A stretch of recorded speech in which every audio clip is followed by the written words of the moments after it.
रासायनिक गुण, ठीक है। अच्छा जी, इसमें चल रहा था आपका सबसे पहला था धातु से क्रिया। किससे? धातु से क्रिया। वीडियो बताइए।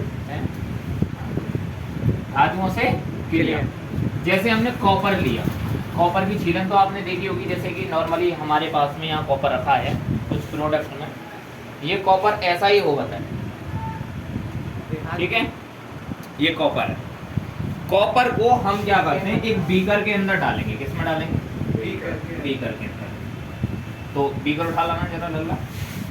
अब इसमें डालेंगे HNO3 यानी नाइट्रिक एसिड। ये भी एसिड ही है ना, नाइट्रिक एसिड। जैसी डालेंगे तो कॉपर इसके साथ क्रिया करके कॉपर नाइट्रेट बनेगा, यानी CuNO3 का होल ट्वाइस बनेगा।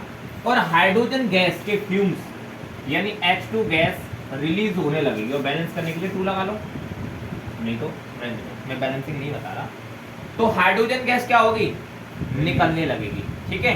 अब देखो इस एक्सपेरिमेंट को हम कैसे सीखेंगे। इसका कॉपर जो नाइट्रेट होता है, इसका रंग होता है हरा नीला। कैसा रंग होता है? हरा नीला। हरा नीला। अब आ जाओ हरा नीला करके भी देख लेते हैं।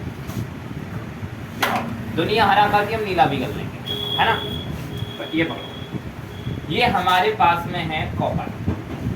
तो भाई कॉपर को डाल दिया हमने इसके अंदर, डाल दिया ना, दिख रहा है ना सभी को। अब बैठे, क्योंकि खतरनाक चीज तो खतरनाक ही होती है, पता चले हाथ वगैरह जल जाए। एसिड को बिना टीचर की अनुमति के टच नहीं करना चाहिए, क्योंकि ये आपके साथ में रिएक्ट करके आपके हाथ को जला सकता है, बहुत कुछ कर सकता है, ठीक है।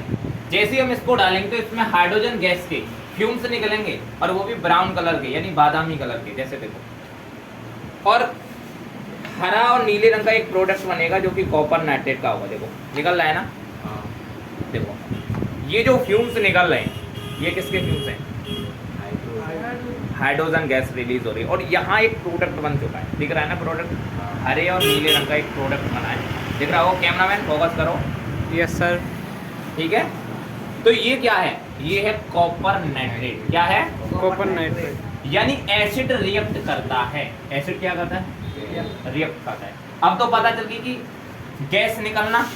अब इसमें से गैस निकल रही है ना, देखो इसमें कई प्रोसेस हो गए। गैस का निकलना, रासायनिक परिवर्तन होता है, साथ ही इसमें जो बना था प्रोडक्ट वो कॉपर नाइट्रेट था, जिसका रंग चेंज हुआ। पहले कैसा था? सुनहरा। भाई कॉपर का रंग कैसा था? सुनहरे कलर का था। जैसे ही हमने उसमें डाला, एसिड में डाला, तो इसका रंग कैसा हो गया? हरा नीला। हरा नीला। देखो हरा सा भी लग रहा है, नीला सा भी लग रहा है, हरा नीला हो गया। यानी कहने का मतलब क्या है कि रंग में रंग का चेंज होना पर रासायनिक परिवर्तन कहलाता है। दूसरा आपका जो गैस का निकलना रासायनिक परिवर्तन होता है। कुछ चीजें घुली नहीं है, जो इसमें नीचे देखो ऐसे करके दिख रहा है ना, खुला नहीं है, तो ये क्या है? ये अवक्षेप है। क्या है? अवक्षेप कंडीशन होगी। तीसरा, इसके साथ साथ इसका देखो, हाथ लगा के देखो, गर्म हो रहा होगा, ताप में परिवर्तन, ताप में परिवर्तन। तीसरा, पहले ये सॉलिड कंडीशन में था, अब ये लिक्विड कंडीशन में बना, और उसके बाद पीपीटी बनेगी तो क्रिस्टलीय फॉर्म में आ गया। पहले सॉलिड में था, अब क्रिस्टलीय सॉलिड आ गया, यानी अवस्था में परिवर्तन किया, यानी एज ए केमिकल रिएक्शन हो रही है। समझ आया? तो ऐसी ही जानकारियों के लिए केमिस्ट्री किंग यूट्यूब चैनल को लाइक करें, शेयर करें और कमेंट करें। और साथ ही एक और हमारा चैनल है जिसका नाम है केमिस्ट्री किंग 2.0, उसको भी लाइक शेयर और कमेंट करें। Thank you so much, bye.